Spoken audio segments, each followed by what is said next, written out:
Rachel's idols. We're going to be looking at an interesting little story that doesn't probably get that much attention from our Torah portion this week, Vayeitzei, about Rachel stealing the idols, the teraphim of her father Laban. I'm going to try to ascertain, why does she do this? What does it mean for us? What lessons can we learn from it? We're going to take a little bit of an unorthodox approach looking at this and try to answer some questions. We may not get an answer. We may just do some reflection. Good morning. Welcome. Boker Tov. So glad you're with me today. I am glad to be back with you. I want to say Toda Rabah to our guest host for the Aliyah, for Zake and Rayford, Zake and Yigal, for Yehuda, and for Daniel, all of whom have done a fantastic job. It has been my joy to listen to them. Even the Spanish version, HaShem is helping me with my Spanish, thank God. And to really glean from them. It's really been a pleasure to learn and to glean. The sages say we can learn from everyone. And certainly that is true here. And no matter how far you think you are along the way, you are always able to learn, and we should always be teachable. Baruch HaShem. So glad. And by the way, this will not be the last time you hear from these people. They will have opportunities to share a lot and maybe do some other things. And I know that Zake and Yigal, for instance, is working on an entire series that he's going to be doing, interview series. And so looking forward to that. Maybe we might get the opportunity. Some of y'all might not know this, that Daniel is a bit of a foodie. I shouldn't say he's a bit of a foodie. He is a total foodie. And he's the most amazing chef de jour I've ever run into in terms of this. So maybe we might be able to get into Daniel's kitchen with a little camera and maybe do some cooking, some kosher cooking show type stuff. Maybe that would be fun. So perhaps we'll be able to do that. So glad you're here. Like this video if you would, share it with all your friends. Subscribe to the channel. Be sure to hit the bell icon so that you stay up to date on everything that we have here at Lapid Judaism. And if you enjoy the content, if this channel means anything to you, please donate. We're asking you for your financial support to help us continue to do what we do. So let's get into our discussion. Rachel's idols. We're going to take a look at Rachel, and we're going to ask ourselves a question. Why does she steal the idols of her father? We're going to look at the answers that are given in the commentaries. There's really only two answers that are given. And in my opinion, my humble opinion, they're not sufficient. They don't really, and they're not only they're not sufficient, they're not really plausible. You know, we have a tendency as human beings to take people that we revere, saints and so forth. And saints is not a Christian word that word is used in Judaism. And we tend to want to erase their flaws, to remove any of their character defects, to remove any of their weaknesses. And I think that we do that to our own detriment, because in so doing, we remove their humanity. And as a result, we kind of set ourselves up for failure, because we think there are these people that walked on water and never did any wrong whatsoever, or never made a mistake, or didn't have any failure in their life, or didn't have any character issues. And we venerate them to the extent that we end up keeping our own selves down. And we do this a lot. I see this a lot in Judaism, of course. It happens anywhere, but to judge ourselves a little bit. Whenever it's not uncommon for me to read about famous rabbis, and the people that are writing about them talk about how these rabbis never had a bad thought. They never had an evil thought. Their eyes never wandered. They were just absolutely perfect in all their ways. And of course, as I read this, as someone who has lived a little bit of life, I'm approaching a half century personally. I know all of that is absolute ridiculous nonsense, and I ignore it. Yes, you heard me say it. It's absolute, absurd, ridiculous nonsense.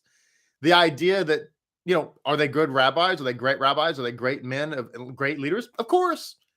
were they perfect and never had a bad thought? Their eyes never wandered. They never had a flare of anger.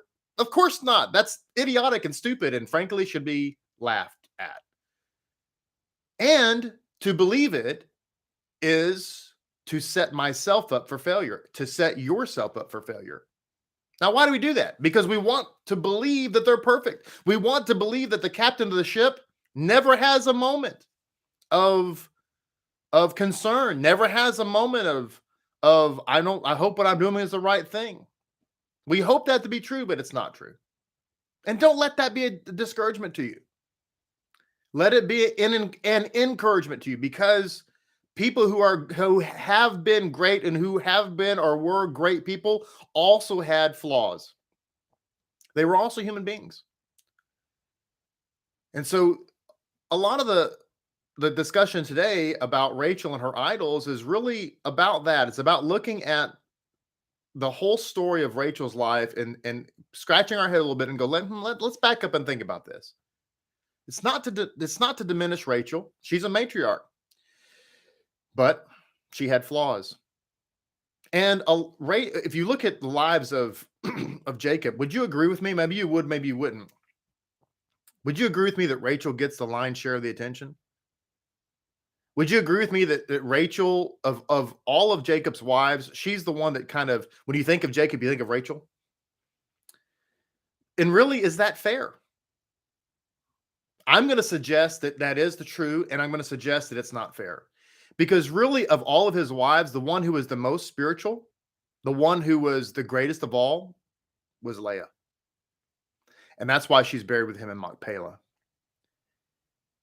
God agrees with that, evidently, because she's the one who ended up in Machpelah with Jacob. We're going to discuss a little bit of that and kind of get into this. But again, I just want to set the premise. I want for you to understand my mindset in this. So let's look at the story, and we're going to discuss this issue. So in the 6th and 7th Aliyah of this parasha Vayeitzei, Jacob has had enough. Laban is a scoundrel. He's a liar. He's a deceiver. He's a cheater. You should know, if you don't know already, that Laban is a master sorcerer. He has been his entire life. In fact, he is the one who trained, according to the sages, he trained his grandson, Balaam. Balaam learned sorcery from his grandfather, Laban. So Laban's a terrible person. He's a liar. And Jacob's had enough. He's decided he's out. He's leaving. He's taking his family. And so he calls his wives out into the middle of the field in order to have a council with them.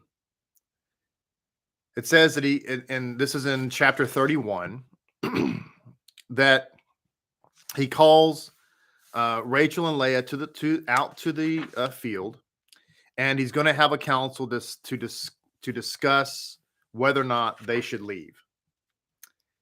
And there's an interesting comment in the Midrash Rabbi. I'm trying to find the exact verse that this replies.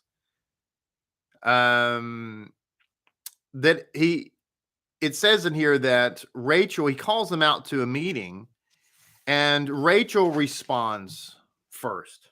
Okay.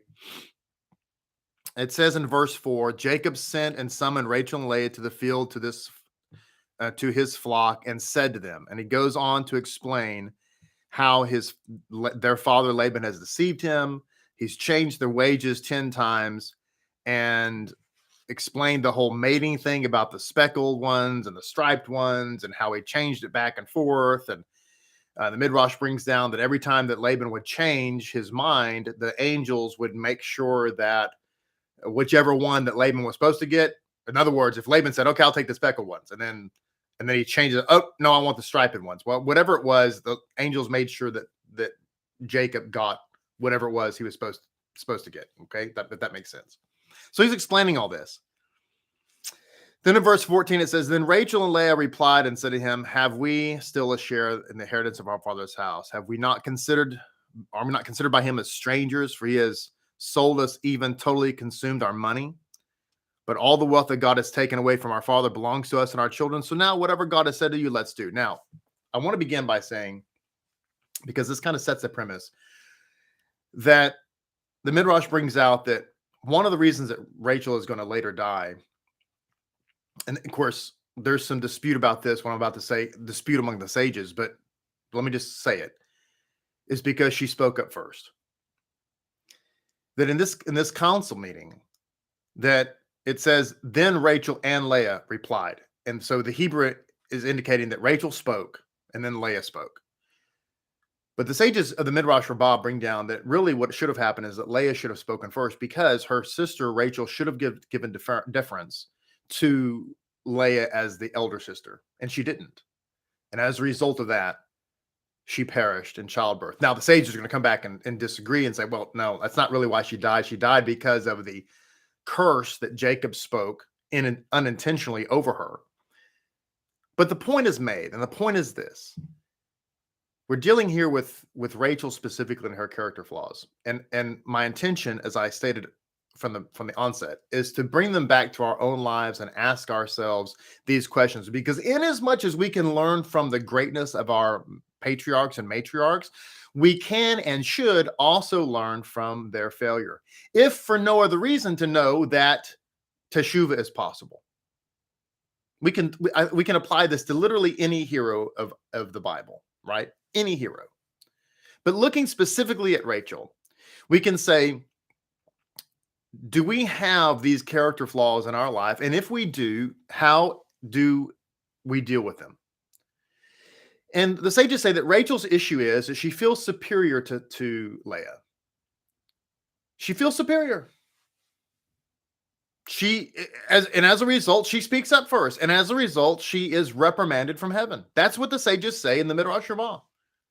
And I think that if we look at Rachel's life, this is ultimately her problem. I think it's remarkable that she steals the idols. Now, let's go along with that story, because now they've decided they're going to leave. Jacob has confirmation from his wives. Okay, y'all are agreeing with me. We're getting out of here, and we're going to hit the road, Jack. Then it says in verse 17, Jacob arose and lifted his children and his wives onto the camels.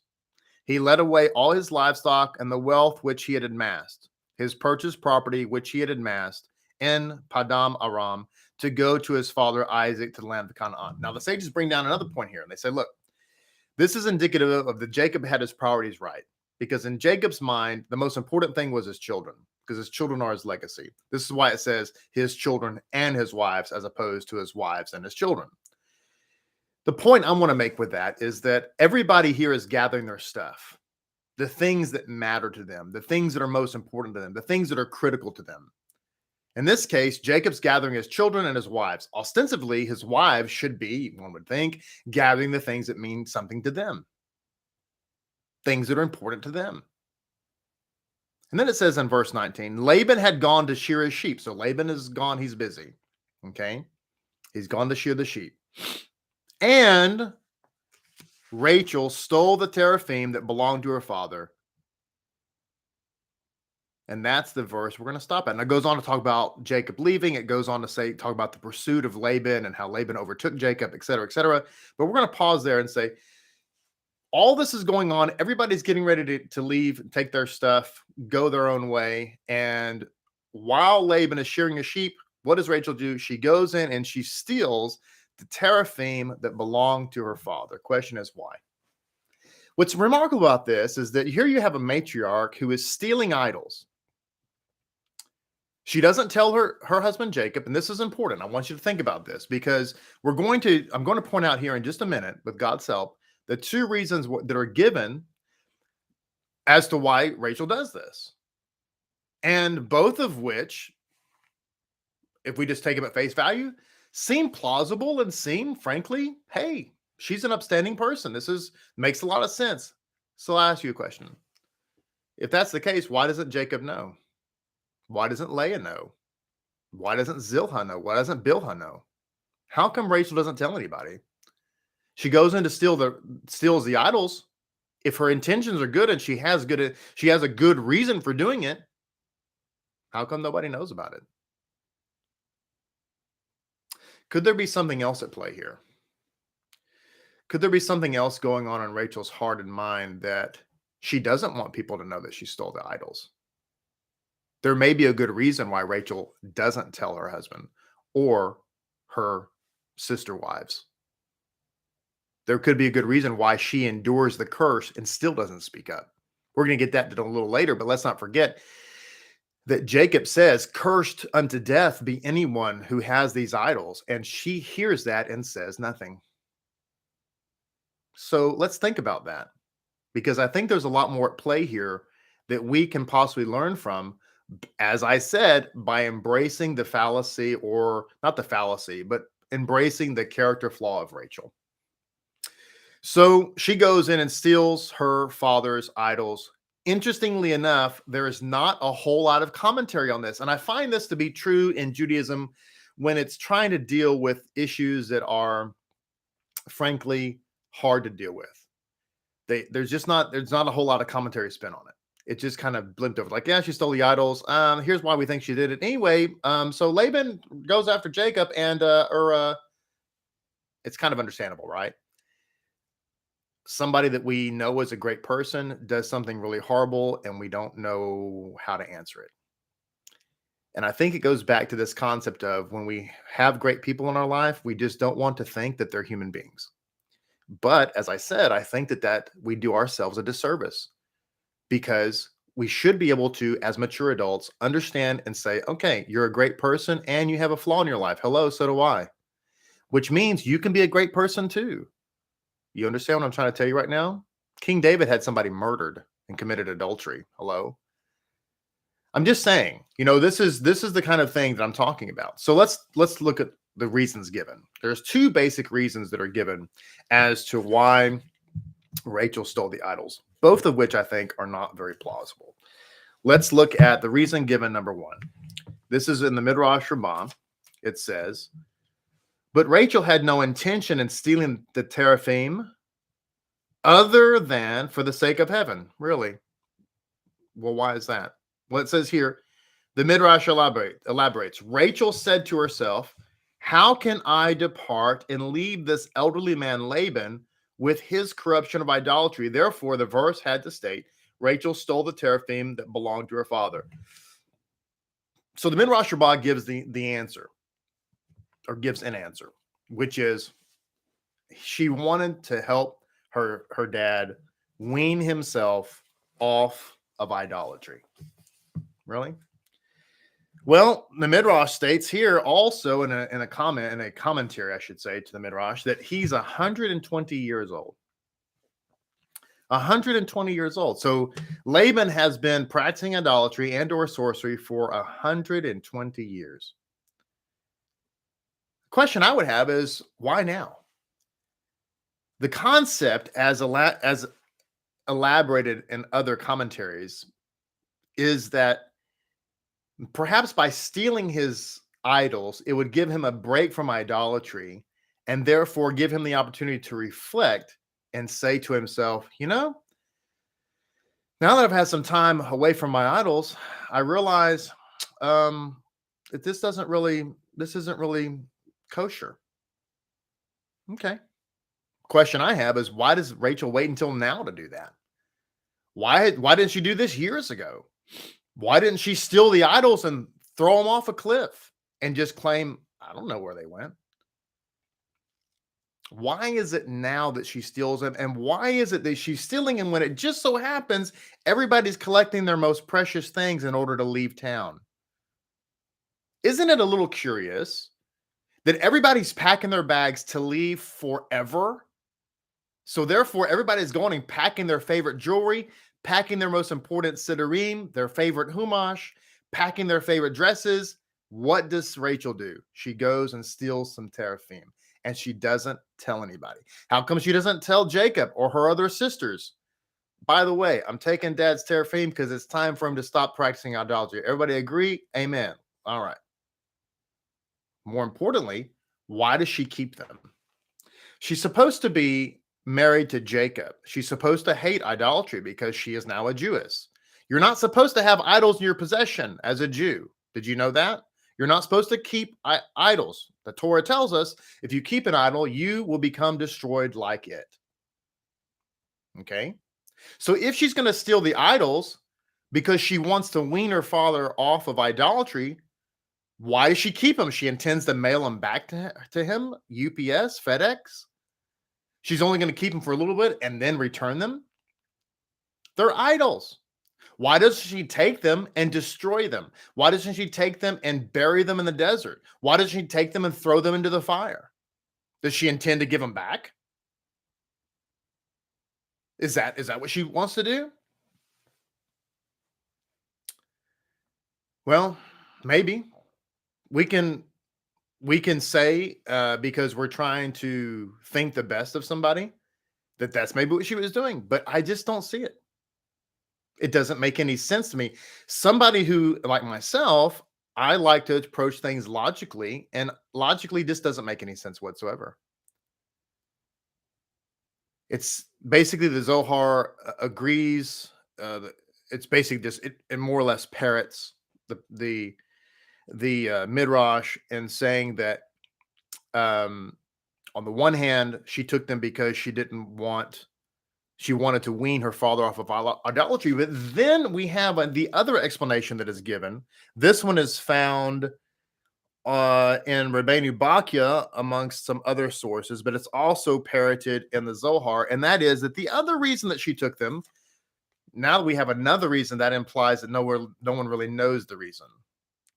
See, that's the other trick. If the first reason was the reason, then why is there a second reason? The answer is because we don't know the reason. We don't know why Rachel stole the idols and why she kept them.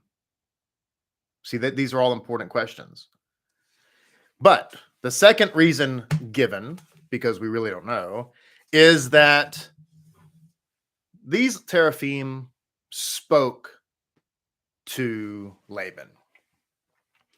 And Rachel was concerned that they might speak to Laban and disclose Jacob's whereabouts. And therefore, she took the idols because they had this magic power, which, by the way, I don't dispute that that's the case. And so she took them so that they wouldn't be able to communicate to her dad. Okay. What's the problem with that? Again, if that's the case, why doesn't she tell Jacob? Why doesn't she tell her sisters? Hey guys, I'm taking these idols because I don't want dad to know where we've gone. Okay, fine. But she doesn't. Second question is, her father is a sorcerer. So idolatry is just one of his things. Third question is, when he decides to go after Jacob, when he realizes that Jacob is left, the scripture does not indicate that he wonders where they've gone or what direction they've gone. It just says he sets out for them and overtakes them. In other words, evidently, knowing where they were going wasn't an issue. Wondering what direction he was headed. I mean, they took I-30. What are you talking about? You got to take Interstate 30 to go east. Right? I mean, you're not going to take I-45 or Loop 360, Loop 360. You're not going to do that. So he knew. Goes back to the question of why didn't Rachel tell Jacob? Here's my answer, and this is my opinion. It's my answer. It's my opinion because nothing else seems to make sense. My answer is that there was a character flaw with Rachel, and she still had an attachment to idolatry. And that's number one. There was something in her that wanted those idols because she wanted the power that they had. I'm not saying that Rachel was evil and she was full of evil stuff. I'm saying that she had a character flaw. And that's why she didn't tell Jacob or the other sisters. I also believe that Rachel had a bit of a manipulative spirit about her. Let's go all the way back and take a journey back to the very beginning. Jacob meets Rachel at a well, and he decides, I want to marry this woman. The reason he wept was not because of a romantic weeping, like he's so overwhelmed. That's not why. He wept because he was penniless. And in order to get a wife back in those days, you couldn't be a pauper. He wept because he didn't know what was going to happen. But remember that Jacob had purchased Esau's birthright, which means in so doing, he was likened to the firstborn. Remember that? Remember how the scripture says that Leah, her eyes were weak? Doesn't mean that she was ugly. Remember that Leah and Rachel are identical twins. If one is pretty or beautiful, so is the other. The reason her eyes were weak is because Leah thought she was destined for Esau, and Leah was begging God not to make her the wife of an idolater. Leah was an extraordinarily spiritual woman, which is why she was blessed to give birth to half of the tribes of Israel. Okay. Now, when Rachel accepted the proposal of Jacob, we learn later through the sources that, of course, Laban deceived Jacob because the firstborn has to be married off first, in this case, Leah. Being identical twins, that was easy to do. And we also learn that Rachel helped her sister Leah by giving her secret codes and certain things that would indicate to Jacob that that was in fact, under the veil, was in fact Rachel, but it wasn't. It was Leah. So what do we learn from this? And by the way, Rachel never tells Jacob, hey, by the way, I'm in on this gig deceiving you. Why? Because what it tells us is that Rachel was complicit with the whole thing. She was a part of the entire ruse. Why, though? Why would she do that? Let's back up a little bit further and say, when Rachel got the proposal from Jacob, why didn't she tell Jacob? Jacob, oh, I really, really, really, really want to marry you. But in our country, in our culture, the older sister has to be married off first, in which case this is Leah. And by the way, Jacob, didn't you tell me that you bought the birthright from Esau? Yes, I did, over a cup of red soup. Yeah. Which means you're the firstborn and she's destined for Esau. But since you took his birthright, she now belongs to you. Why didn't Rachel say this to Jacob? Answer, because Rachel wants to marry Jacob. So she manipulates things.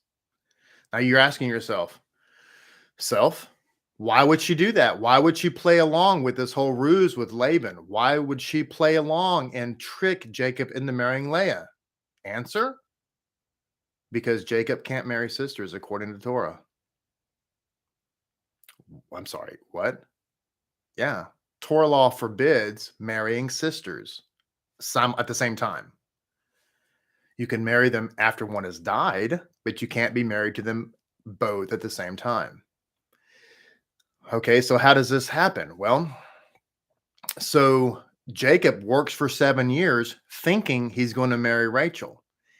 Wedding night comes, the ruse is played. In the morning, hello, it's Leah.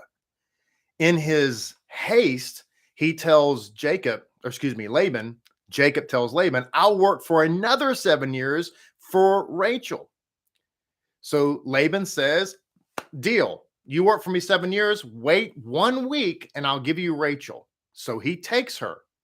Now he's married to sisters, but he did it, boom, in a flash and kind of a rash way, all because of deception. So my point is that in on this whole thing is Rachel kind of manipulating things so that Jacob will end up being married to her and her sister both. Why does Jacob become married to 2 other sisters? Remember, Zilhah and Bilhah are half sisters to Rachel and Leah. How does that happen? Answer, Rachel. Because Rachel isn't having babies and Leah is, she offers her handmaid to Jacob. When the handmaid has a baby, Leah gets jealous and offers her handmaid to Jacob. That's Zilhah and Bilhah. Jacob ends up being married to 4 sisters because of Rachel. Now, the sages also say that one of the reasons why Rachel died when he entered the Holy Land is because you can't be married to two sisters. And at the very least, God made it so that he wasn't married to two sisters in the Holy Land. You might be asking yourself a question, a very rational question, very logical question, which is, yeah, but isn't he still married to three sisters? And the answer to that is basically yes and no, because the half sisters to whom he was married were not exactly full wives. That probably is not significant of an answer, but it's the best I can give to you. Doesn't really matter, but the point I'm trying to make is this whole married to two sisters thing is a big deal. And so let's go back to the story. So Laban catches up with Jacob and he says, all right, so you left, you did all this, but why'd you steal my gods? Now I want you to think about this. Rachel has the gods. Nobody knows that but Rachel, which begs the question, why does she take them? Why does she still have them? We covered that already. Okay. So Jacob says, no one stole your gods. And by the way, if they did, go ahead and find them. And whoever stole them will die right now. At that moment, why doesn't Rachel say something? Why doesn't Rachel speak up? Why doesn't Rachel say, my Lord, I took them, please forgive me, but here's the reason I did it. And here's the good reasons. You're thinking to yourself, well, if she would have died. Well, she died anyway. Maybe he would have renounced the curse. Laban would have forgiven her. There would have been this discussion. This family, come to Yeshua meeting would have happened, right? Why doesn't she say anything? She knows her husband just spoke a curse over her. She basically accepts the curse. Why? I don't know. It's a question to be asked. What we do know for sure is that she died as a result of it. Rachel is the only matriarch not buried in Machpelah. She is buried alone on the side of the road between Bethlehem and Jerusalem. The only one of his wives who's actually buried in Machpelah is Leah, which means that Jacob is buried in Machpelah. Jacob and Leah are married in Machpelah along with Adam and Eve, Abraham and Sarah, Isaac and Rebekah. Rachel is not. She died in childbirth. She's the only matriarch to die in childbirth. She died giving birth to Benjamin. So it's an interesting story, isn't it? When you put all those pieces together, it makes you scratch your head and go, wait a minute. We can actually tie Jacob's entire issues with wives and everything. We can actually tie them back to Rachel. When it comes to this whole issue of taking the idols and things like that, it's interesting that it ends up being Rachel that takes them. Does this mean that Rachel's evil or a bad person? No. I think what it means is she's got some character flaw issues, which causes us, and this is where I really want to bring it home to, back to the man in the mirror. I believe, it's my belief that Rachel did not take the idols because she was trying to wean her dad off of idolatry. I think that's a Hail Mary to the end zone kind of excuse. I think that if you're going to go with one of the two reasons, probably the more plausible one would be that she didn't want her father to use the idols to divine where they had gone. That's more plausible. However, I still don't buy it. I think that if that had been the case, she should have taken them and thrown them off a cliff, thrown them into a fire, stomped them in the ground, whatever. She should have destroyed them. Why does she still have them? Really. And besides that, from the story, we know that wasn't even an issue. As soon as he found that they left, he got in the Buick and headed that way. It wasn't even a concern. I think the bigger issue is that Rachel had in her heart some kind of attachment to idolatry. And she was, by her nature, a manipulative person. And I think we have to look at this and say it's a very interesting concept. I don't recall anybody ever dealing at length with this. But I think it's interesting for us to look into our own lives and say, do we have, God forbid, any attachments to idolatry? Do we have some type of nostalgic attachment to Christmas or Easter or Halloween or some kind of theological thing. Is there something in us that is drawn to magic or sorcery or astronomy or astrology or any of those kinds of things? And if there are, we need to deal with it. Are we a manipulative person? Do we manipulate things? We want what we want and then do whatever we can to get it. I think these are questions that we need to ask ourselves, because this is the opportunity for us to say, you know, our matriarchs and our patriarchs are great people, but they weren't perfect. They had their issues, and we need to learn from those issues and try to glean what we can glean. So it's the end of our Aliyah today. I hope this has been an inspirational and educational. Maybe you are thinking about a story you've never thought of before. Maybe it puts things in a little bit different light. Sometimes I think it's helpful to bring things down to earth and to think about how we deal with these things.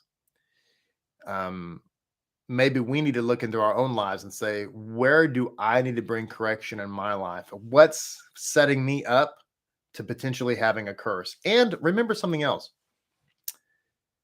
When Rachel heard the curse of Jacob, she should have made teshuvah. She should have just made teshuvah.